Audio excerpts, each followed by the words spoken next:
जय हिंद प्यारे बच्चों। आज हम बात करेंगे कक्षा 10वीं विषय विज्ञान अध्याय 2 अम्ल क्षारक एवं लवण के कुछ महत्वपूर्ण वस्तुनिष्ठ प्रश्नों के बारे में। ये प्रश्न डीपीआई के प्रश्न बैंक, बोर्ड के प्रश्न बैंक, साथ ही साथ बुक में दिए गए ऑब्जेक्टिव प्रश्नों का संग्रह है। इसलिए आप इन प्रश्नों को अच्छे से तैयार करें ताकि आपकी परीक्षा की तैयारी अच्छे से हो सके। मैं संतोष कुमार मिश्रा, माध्यमिक शिक्षक, शासकीय high school police line Shahdol, आज की वीडियो में आप सभी का हार्दिक स्वागत करता हूं। चलिए शुरू करें आज का वीडियो।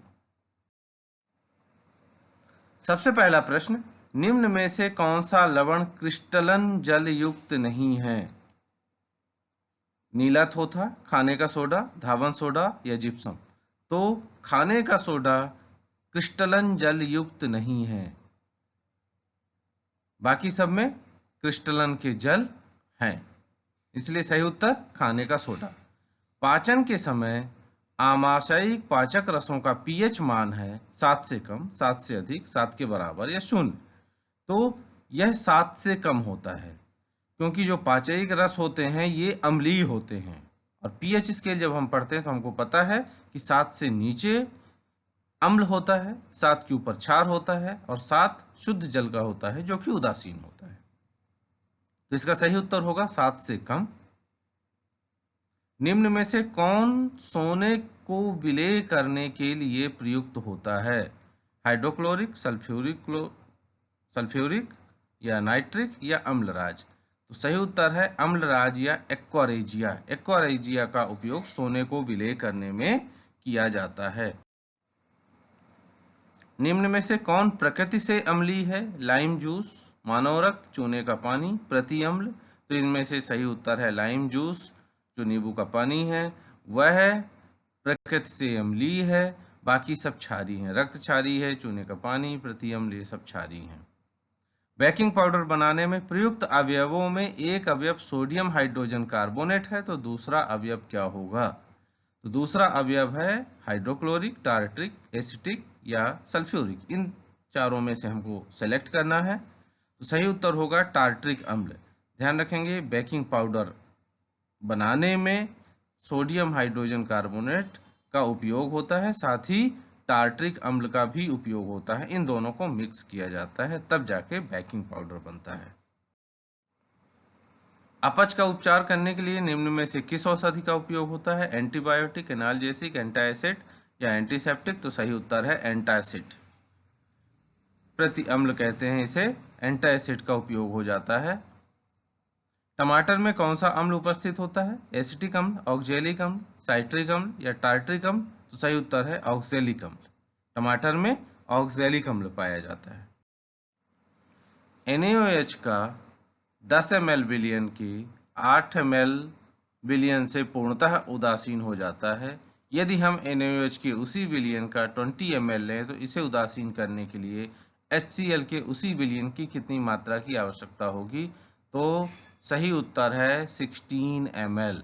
यदि यहाँ 10 को 8 से हम उदासीन कर रहे हैं तो 20 को हम किससे करेंगे? 16 से उदासीन करेंगे। निम्न में से कौन सा कथन सत्य है?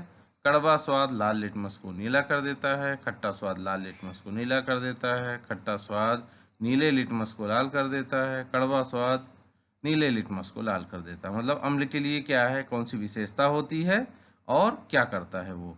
तो अम्ल, ध्यान रखेंगे, खट्टा स्वाद होता है और नीले लिटमस को लाल कर देता है।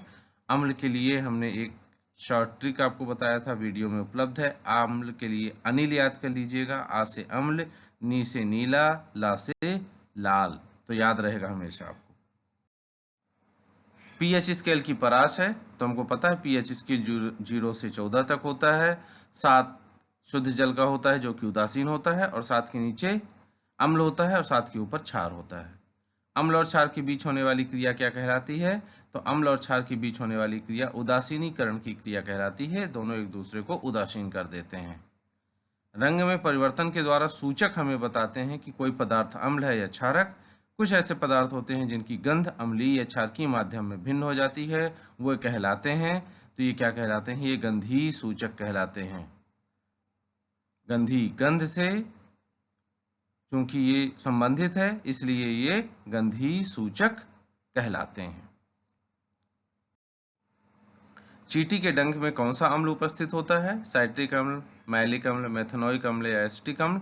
तो चींटी के डंक में मेथनोइक अम्ल होता है, इसे हम फॉर्मिक अम्ल भी कहते हैं। कठोर जल को मृदु करने के लिए किस सोडियम यौगिक का उपयोग किया जाता है? Sodium carbonate, sodium hydroxide, sodium chloride या सोडियम सल्फेट? तो सही उत्तर है सोडियम कार्बोनेट। अम्लीय वर्षा का पीएच मान होता है? सही उत्तर है अम्लीय वर्षा का पीएच मान 5.6 से कम होता है।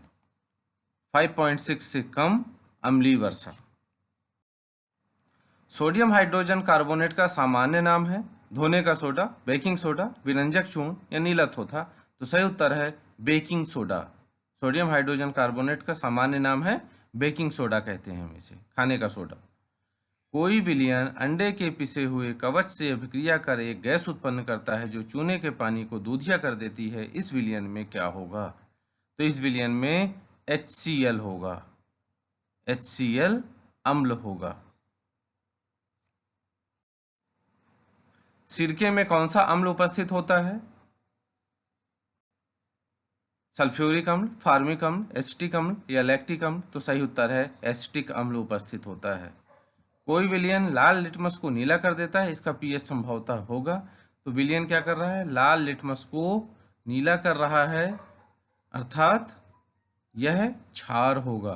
और क्षार का पीएच मान 7 से ज़्यादा होता है। तो देख लें 1, 4, 5 ये सब अम्लीय हैं, क्षार सिर्फ 10 है, इसलिए सही उत्तर होगा इसका 10।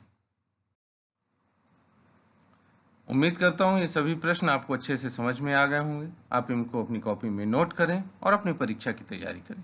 धन्यवाद।